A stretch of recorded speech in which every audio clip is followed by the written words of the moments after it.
Hi, this is Flashmp, and this is Flashmp's guide to July 7th CCTV.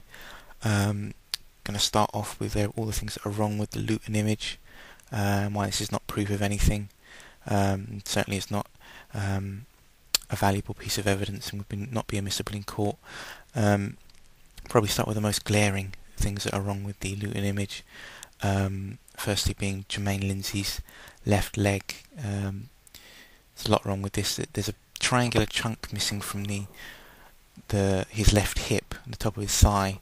This is very unusual and obviously is not normal for a human being, and especially at the angle as well. You can also see that the top of his thigh is obstructing or is in front of the bottom of his jacket. And you should get a clearer view there. You see the top line of his thigh clearly is in front of his jacket and is not underneath, like you would expect. So you can see that there's a lot of merging between the plastic bag that he's holding and his right knee.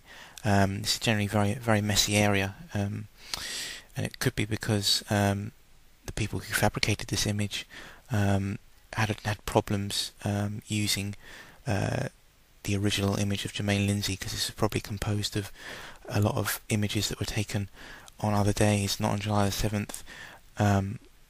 And this is why you probably have the problem with the legs, because Jermaine Lindsay is obviously holding a plastic bag, and they may have only been able to use the upper body part and not being able to use the legs, perhaps because the legs weren't walking in the right direction for this image, or they didn't have the right resolution, or they may have just not looked right and would have looked even more of a hatchet job than this looks. There's a lot of fusion there between his thigh and his right knee, between that and the plastic bag. There's also a sort of another triangular chunk missing at the bottom where his ankle should be, and this again is not normal. It's not a normal characteristic for a human being. Okay, and on to the next anomaly, which is Mohammed Sadiq Khan's lower left arm, or lack of it. Mohammed Sadiq Khan is the man standing behind Jermaine Lindsay in the white hat. Doesn't appear to have a lower left arm in this image. Some people have said that his arms folded across his stomach, or is somehow bent behind Jermaine Lindsay. But as you can see in both those close-up images, there's no elbow that's visible. And if you look behind, you'll see the glass wall where the reflection should be. Whether that's an authentic reflection is unknown. Probably unlikely, because there's no left arm there, so it's unlikely that Mohammed Sadiq Khan was standing there on this day. As you can see, there's a glass wall, and it comes down behind, and what you see is Mohammed Sadiq Khan's left arm come down, stopping what is essentially just a straight line. There's no elbow there at all, and what you'll see behind is the glass wall at Luton Station. And again, this is not normal, not a normal characteristic for a human being, and is entirely impossible. Okay, then on to the next anomaly in the Luton image. This is the anomaly associated to Hasib Hussein, and this is the dodgy reflection. What you see on the left is Hasib Hussein in the foreground, and then this is the background of Hasib Hussein on the right. And it essentially looks like someone's taken a stamp, or taken the image on the left and tried to stamp it onto the glass wall behind to make it look like a reflection.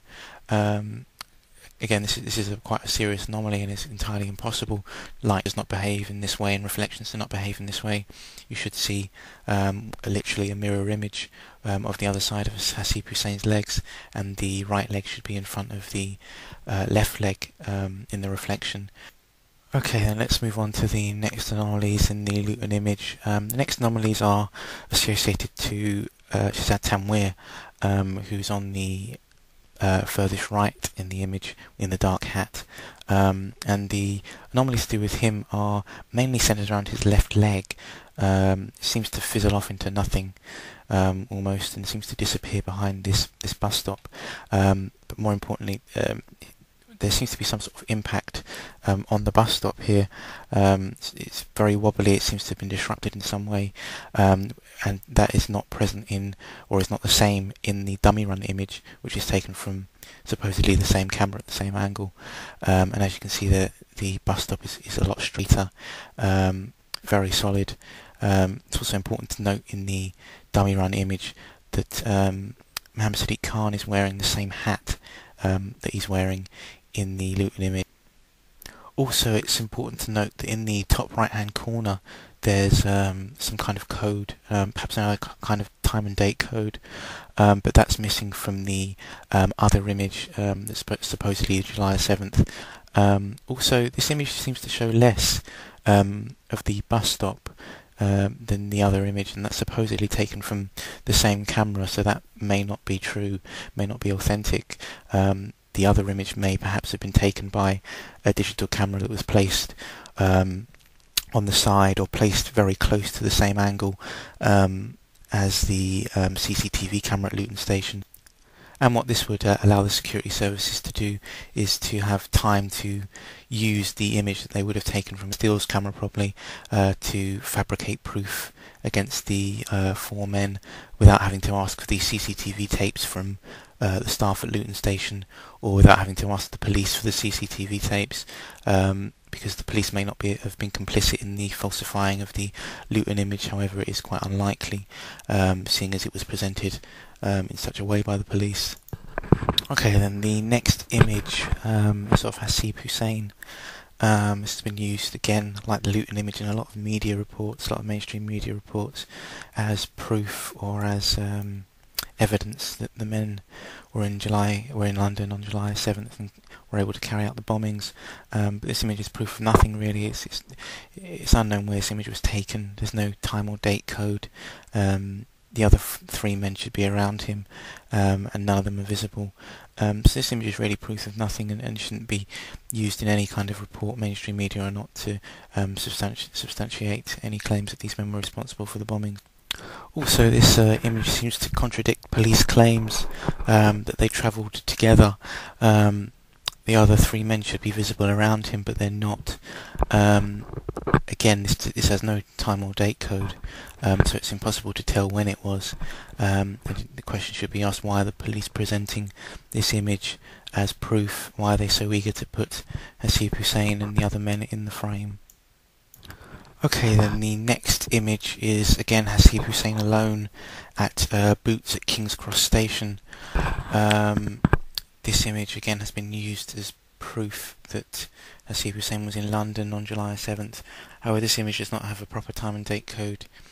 The time and date codes that you can see, the one in the bottom left corner, is one that was added by the police for a press conference by the looks of it, at the same time as the writing at the bottom of the image, Hasib Hussein at King's Cross Station. The one on the right is one that I knocked up in about 5 minutes flat. It's not a cut and paste, but it didn't take me very long at all, and it wasn't very hard. And what this indicates, or this might indicate, is that Hasib Hussein was in London on another day that wasn't July 7th, and that the security services have basically used images of him on that day to fabricate evidence and to try and bolster the claims that these men were responsible for the bombings, when it's clear that there's very little proof that they entered London. To go more in depth in that would take a long time, and I don't have time in this video.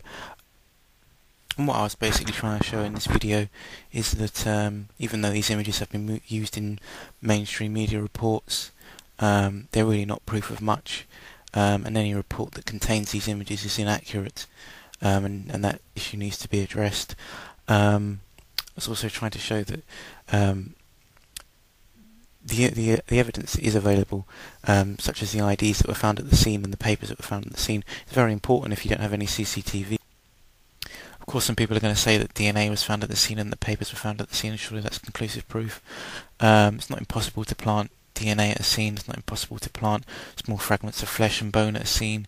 It's not difficult. It's definitely not difficult to plant IDs, especially as there are anomalies in the way the IDs were found as well. So I can't go into that today, but it's not impossible. So yeah. Anyway, hope people enjoyed that. Sorry to go on, long video. Gotta say hi to all the guys I know on YouTube. I'm gonna say hi to Craig Morgan, DJ Breed, Ant. Hi Ant, how you doing?